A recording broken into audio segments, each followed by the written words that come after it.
Hello guys, कैसे हो तुम। स्वागत है सभी का एक और वीडियो में। और आज हम डिस्कस करने वाले हैं डी ब्रोगली की हाइपोथेसिस को। Let's start. If we talk about past like 1917 के टाइम पे, तो जब जो वर्नर हाइजेनबर्ग थे वो वर्ल्ड फेमस साइंटिस्ट बन चुके थे, क्योंकि उन्होंने अभी तक का सबसे स्टेबल एटम मॉडल दिया था दुनिया के सामने। और उनके एटॉमिक थ्योरी के अकॉर्डिंग उन्होंने ये बताया कि एटम स्टेबल क्यों है। स्टेबल इसलिए है क्योंकि एटम में जो सब एटॉमिक पार्टिकल्स है, लाइक हमारे इलेक्ट्रॉन ही होता है जो कि रिवॉल्व करता है। तो इलेक्ट्रॉन एक ऐसा सब एटॉमिक पार्टिकल है जिसकी हम एग्जैक्ट मोमेंटम और उसकी वेलोसिटी साइमल्टेनियसली डिफाइन नहीं कर सकते। इसका क्या मतलब है, देखो। अब फॉर एग्जांपल ये एक एटम मान लो, ठीक है, ये एक एटम है एंड ऑब्वियसली इसके शेल्स में इलेक्ट्रॉन्स रिवॉल्व करते हैं। अब नील्स बोर ने तो कह दिया कि डेफिनेट स्टेबल ऑर्बिट्स में करते हैं, बट ऐसा नहीं था। वो किसी भी रैंडम मैनर में, भले उनकी एनर्जी डिस्क्रीट अमाउंट्स में ही रहती थी, बट उनका जो मोशन का जो पैटर्न था वो बहुत ज़्यादा अनयूजुअल था। उनका कोई फिक्स पैटर्न नहीं था कि इलेक्ट्रॉन इसी तरह से रिवॉल्व करेगा न्यूक्लियस के अराउंड। तो उन्होंने ये चीज़ डिस्क्राइब करी कि जो सब एटॉमिक पार्टिकल्स हैं, जैसे कोई भी प्रोटॉन, न्यूट्रॉन, तो इनका एग्जैक्ट मोमेंटम एंड इनकी वेलोसिटी साइमल्टेनियसली डिफाइन नहीं कर सकते, जैसा कि हम हमारी क्लासिक फिजिक्स में करते हैं। जैसे फॉर एग्जांपल कोई कार जा रही है तो एग्जैक्ट हम उसकी लोकेशन भी पता है कहाँ पर है एंड उसकी वेलोसिटी भी निकाल सकते हैं। बट इन केस ऑफ सब atomic particles just like electron, proton और न्यूट्रॉन, तो उसमें हम साइमल्टेनियसली किसी उनका मोमेंटम और उनका जो वेलोसिटी है वो सेम टाइम पर नहीं निकाल सकते, उनकी लोकेशन और वेलोसिटी सेम टाइम पर नहीं निकाल सकते। तो इसके बाद आए हमारे डी ब्रोगली सर।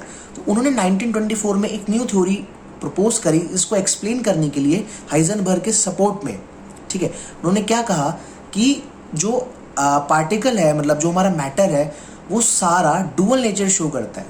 मतलब डुअल नेचर ऐसे शो करता है कि जो हमारा कोई भी मैटर है, फॉर एग्जांपल जो सब एटॉमिक पार्टिकल्स हैं जिन पे हमारी क्लासिकल फिजिक्स और न्यूटोनियन मैकेनिक्स अप्लाई नहीं होती हैं, तो वो भी वेव नेचर शो करते हैं when they are in motion. मतलब सोचो कितनी बड़ी थ्योरी उन्होंने बोल दी कि every particle which is made up of matter, तो वो हमेशा वेव नेचर को शो करेगा when it is in motion. अब फॉर एग्जांपल ये मार्कर है, इसको मैंने यहाँ से यहाँ ले गया तो इसने भी वेव नेचर शो किया, ठीक है। अब भले वो वेव मुझे दिखी नहीं है, इस कैमरे को नहीं दिखी हुई, ये किस चीज़ पे डिपेंड करती है वो अभी मैं तुम्हें बताता हूँ, ठीक है। तो इन्होंने इस वेवलेंथ को बोला डी ब्रोगली वेवलेंथ, और इसको एसोसिएट किया इसके मोमेंटम से, इनडायरेक्टली इसके मास से। तो फॉर एग्जांपल ये मार्कर है एंड इसका वेट लगभग मान लो 10 ग्राम्स है। तो इससे एसोसिएटेड जो वेवलेंथ प्रोड्यूस होगी इसके मोशन की ड्यूरेशन में, तो वो वेवलेंथ किसकी इक्वल होगी। तो उन्होंने फॉर्मूला दिया, lambda is equal to H upon इसका मोमेंटम, एच अपॉन पी। तो जैसे जैसे हम इसका मास बढ़ाते जाएंगे तो वेव नेचर हमको दिखना बंद हो जाएगा, स्लाइटली रिड्यूस होता जाएगा। समझ लो फॉर्मूला क्या है, lambda is equal to H जो कि प्लैंक्स कांस्टेंट है, ठीक है, और अपॉन में पी मोमेंटम।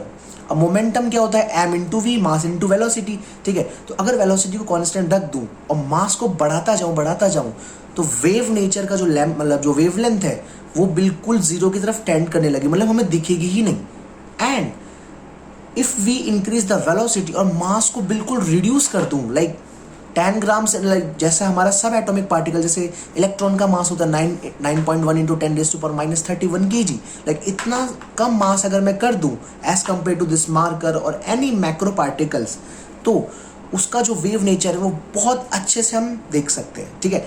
तो उन्होंने भी यही थीसिस दी कि जितना भी मैटर इस दुनिया में है वो वेव नेचर शो करता है जब भी वो मोशन में आता है। एंड फॉर्मूला उन्होंने क्या दिया कि lambda is equal to H upon उसका momentum, H upon P. And ये तो बात हुई इलेक्ट्रॉन की।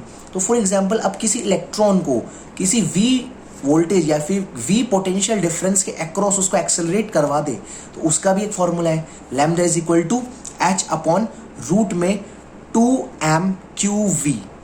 एम क्या, इलेक्ट्रॉन का मास, क्यू उसका चार्ज, एंड वेलोसिटी किस वेलोसिटी से वो एक्सेलरेट हुआ। तो लैम्डा जो एसोसिएटेड विद इलेक्ट्रॉन होगा जो कि किसी पोटेंशियल डिफरेंस के अक्रॉस एक्सेलरेट कराया गया है, तो लैम्डा का फॉर्मूला क्या होगा, H upon root 2m Q into V, charge into velocity, ठीक है।